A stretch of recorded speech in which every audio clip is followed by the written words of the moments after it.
Happy little games.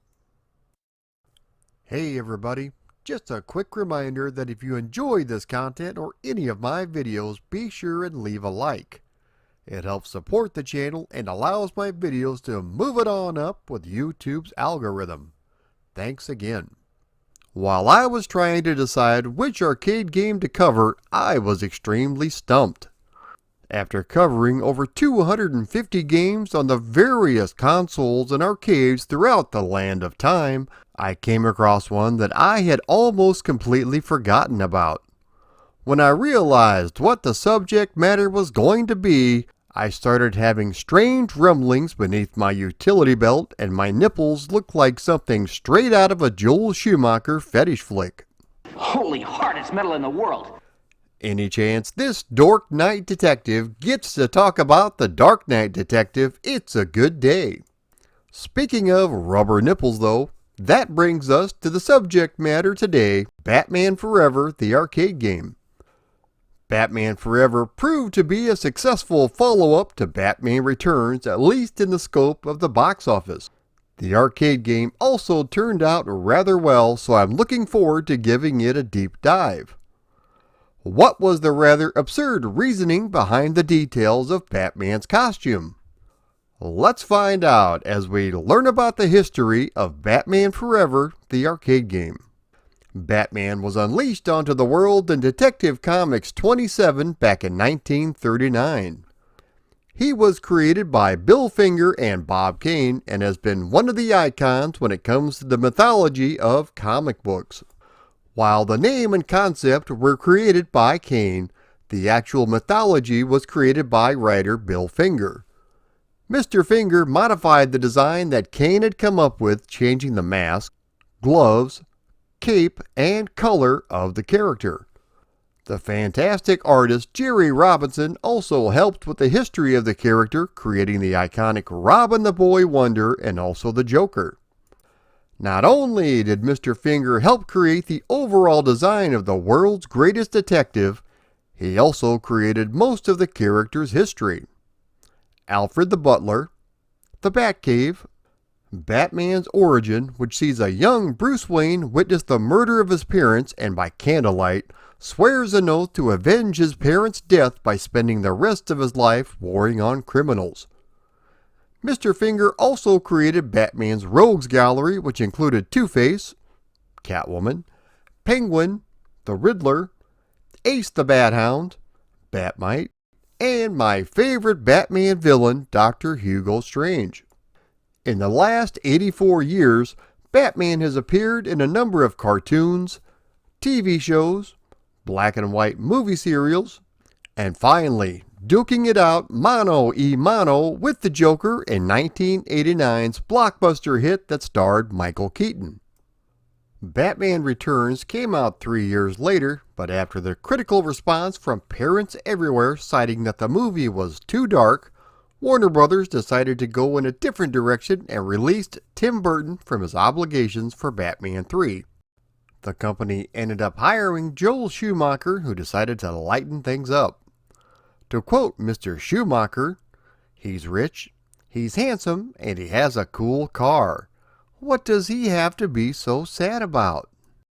After reading an early draft and meeting with Schumacher, Michael Keaton decided to leave the franchise and they hired Val Kilmer to take his place. Now I'm not going to sit here and rag on Batman Forever because aside from the silly jokes, such as Batman getting drive-thru and the neon, I enjoyed the movie, especially the action scenes, although I could have done without the Batmobile driving up a wall. Similar to the first two movies, this game would also have its own video game adaptations released by Acclaim. Yes, that's right. They ended up producing two different video game adaptations based on the Batman Forever property, and they were released roughly a year apart. The first game came out in 1995, just a few months after the film hit theaters. The first game was released for a number of 16-bit and handheld consoles and were developed by Probe Software. Now I'm not going to go into too much detail about this version because we are here to talk about the entirely different arcade game. But honestly, I just couldn't live with myself if I didn't say a few words about this title. You control either Batman or Robin, which is a nice change of pace, and it does have a 2-player co-op mode. Because digitized fighters were all the rage at the time, Probe decided to use the Mortal Kombat 2 engine and filmed actors against a green screen performing the moves. They actually went the extra mile, going to the set and taking photographs, making everything as realistic as they could. When going this extra mile, apparently they ran out of gas when it came to fine-tuning the controls. The controls are as stiff as a petrified turd, and I've had more fun passing a kidney stone than playing this game. To be fair, the graphics are decent and the animation is nice and smooth. There are a number of combos and hidden moves similar to Mortal Kombat, but the game doesn't control anywhere near as tight as it should. Also, there is a loading screen between each level. Think about that for a second. A cartridge game that needs to load. The Genesis version has a duller color palette, but it does play faster than the Super Nintendo version, and there is no loading screen either. Versions were in development for both the Atari Lynx and Jaguar, but they were never released. As you can see from the Atari internal documents, the company paid $75,000 for the license for Batman Returns, and this time they were going to pay $100,000 for Batman Forever. As you can see by the date, which is May 26, 1994, they knew that Michael Keaton was not going to play Batman as is listed in pencil at the bottom. Apparently a Sega 32X version was almost complete as well, but none of them ever came out. If you guys would like me to do a deep dive on this game, let me know in the comments down below. Batman Forever, the arcade game, was developed by Iguana and released by Acclaim. The game was designed by Neil Clancy, which was one of his first works in the business. After seeing the negative response to the console releases of Batman Forever, Mr. Clancy wanted to take the game back to its roots and make a game more akin to Double Dragon or Final Fight. The game runs on Sega's Titan hardware, which was the basis for the Sega 32X as well as the Sega Saturn. The arcade cabinet is pretty unique with a rounded marquee and a huge picture of Batman on both sides. The control panel is also shaped like a bat, which is pretty cool, especially if you were a Batman fan. Speaking of the original arcade game, I never saw it here in Davenport. I was always cruising the arcades around that time, and of the 8 or 9 we had in this area, we never had this game. The only time I ever got to see it in person and play it was at Galloping Ghost a few years ago. Similar to the home releases of the original title, this one would be shot in front of a green screen as well, but with much better results. For starters, this game is actually fun and nowhere near the tedious affair that we encountered with the 1995 release. Batman Forever was released into the arcades by Acclaim in 1996. This is a pure, hardcore, belt-scrolling bat extravaganza which sees you take control of either Batman or Robin as you attempt to take down the Riddler and Two-Face from taking over Gotham City.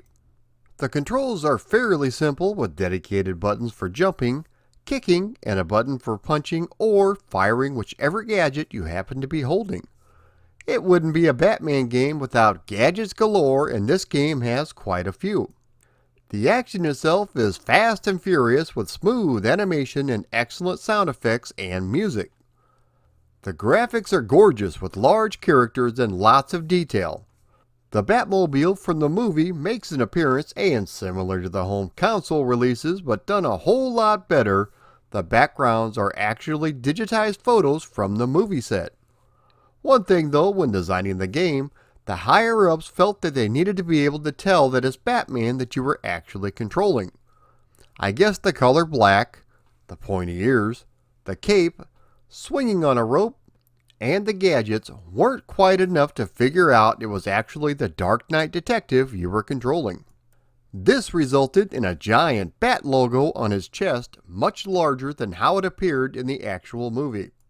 The audio is spectacular using Acclaim's own proprietary Rax audio technology, which allows the game to use the actual musical score and a number of voice clips and sound effects from the movie. Each player has a power meter that gets larger with the more bad guys you smash or when power-ups are collected. The larger the power meter gets, the longer the chain of combos you can use against the enemies.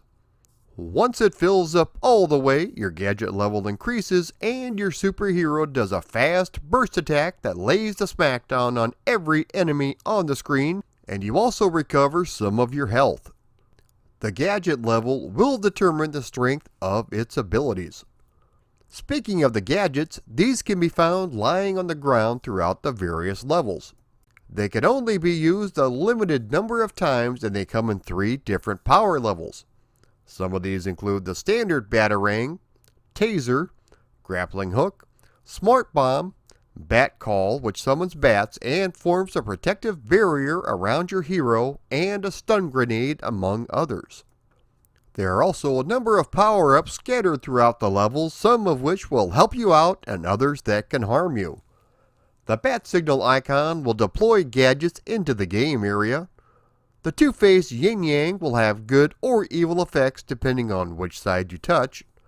These also include health restoration and temporary invincibility, along with a Riddler icon, which is a mystery pickup and can give you invincibility, instant hologram mode, etc. The characters have a number of unique moves, with you having to perform certain joystick combinations similar to Street Fighter to pull them off. Robin has the more acrobatic moves due to his circus background, whereas Batman is more powerful.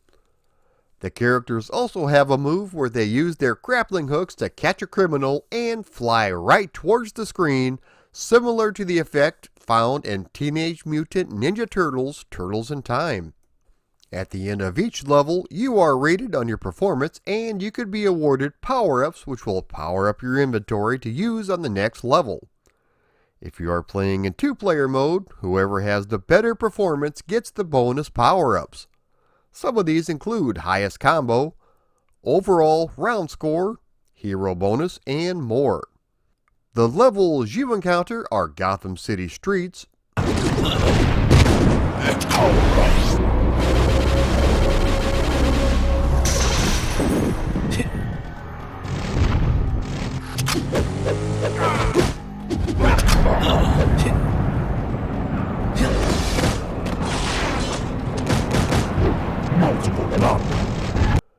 Biker Bar,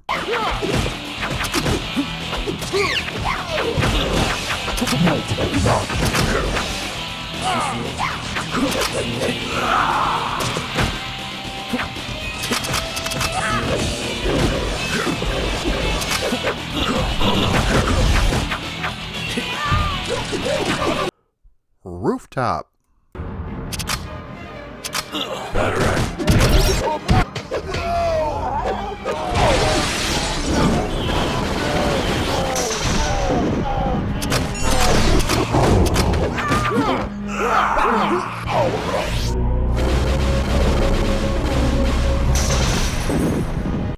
Ritz Hotel, Let's start this party with a bang! Boys, kill the bat! Power system.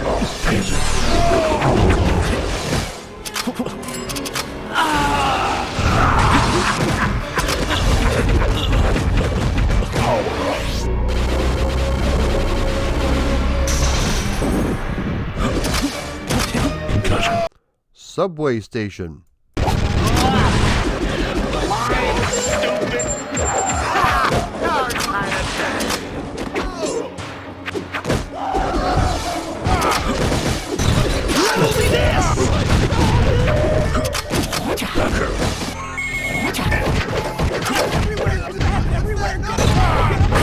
Two Phases Lair,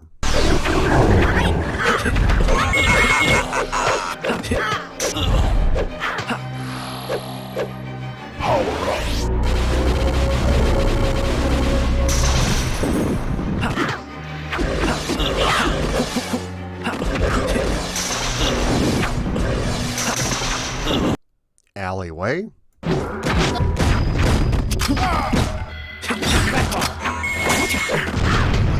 What's that? No, it's not! Get him on! Get him on! No! No! They're picking the flesh off my body! Power up. the Bat Cave.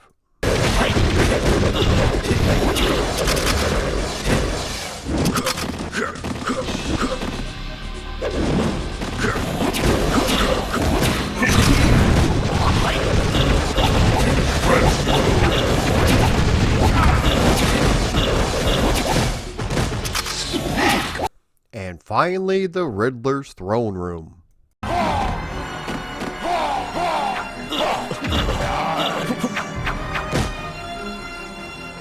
You're mine.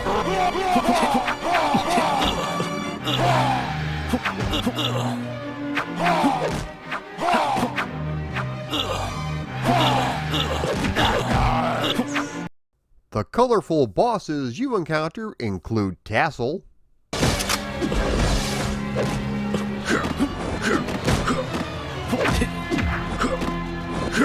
a helicopter,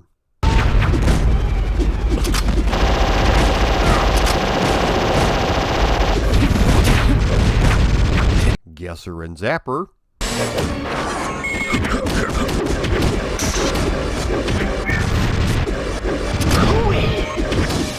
Mohawk, You're looking at your new partner. a giant monarch bat which was actually cut from the movie,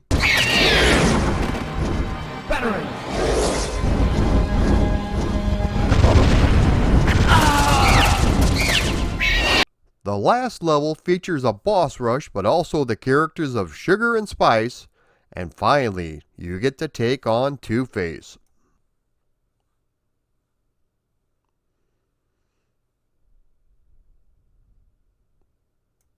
Once you have defeated Two-Face, a congratulatory screen is shown letting you know that you have freed the citizens of Gotham and that normality will return to the city. The game ends with a nice shot of Batman and Robin with their capes blowing in the wind standing on top of a gargoyle. After this, the game is over.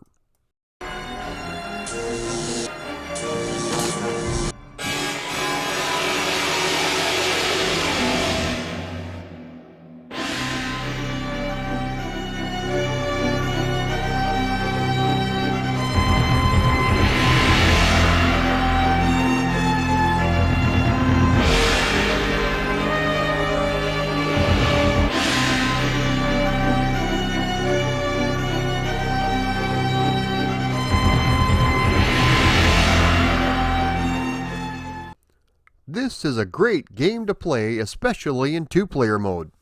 The graphics, the sounds, the visuals, and just the insane amount of enemies on screen at once makes this a fun little beat 'em up. A few conversions were produced for the 32-bit system, so let's go ahead and take a look at the PlayStation version. Right off the bat, you get a new CGI intro that showcases the Batmobile and a couple of stills from the movie. We also get Batman's theme from Batman Forever, which sounds really good. You have a number of options selecting how many continues you would like, and you can change the difficulty. As far as the game goes, it looks pretty similar to the arcade game, although not quite as many characters on screen at once. Thankfully, the loading times have been kept to a minimum, which is always something to consider when dealing with CD-ROMs. The resolution is a little bit lower on this version than the arcade original, but it still plays just like the arcade game, and that's all that matters.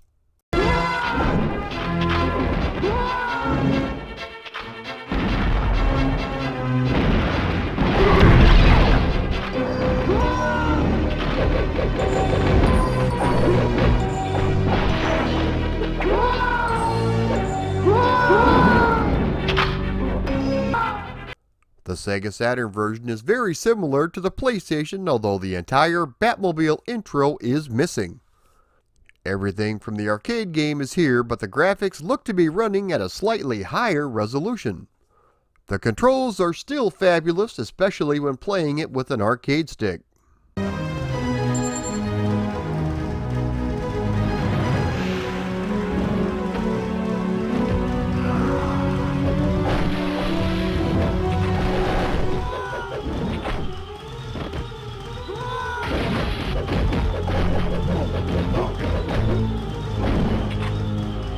And the last version we are checking out is the MS-DOS version. As I mentioned, this one has the original attract screen as found in the PlayStation version, and it looks great. The graphics look essentially the same and the music is spot on. The controls are pitch perfect, so check it out if you are a fan.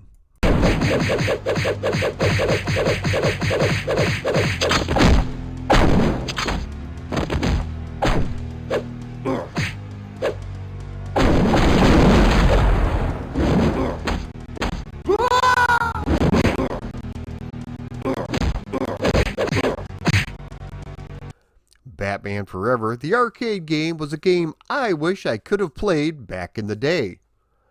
I had a lot of fun playing it while making this video, and I truly forgot how fast and frantic the gameplay was. Despite this game being a definite quarter muncher, it's still a fun game, especially in two-player mode. If you've never had the chance to visit neon Gotham City while being rescued by Batman's nipples, be sure and give this game a shot. You'll be glad you did.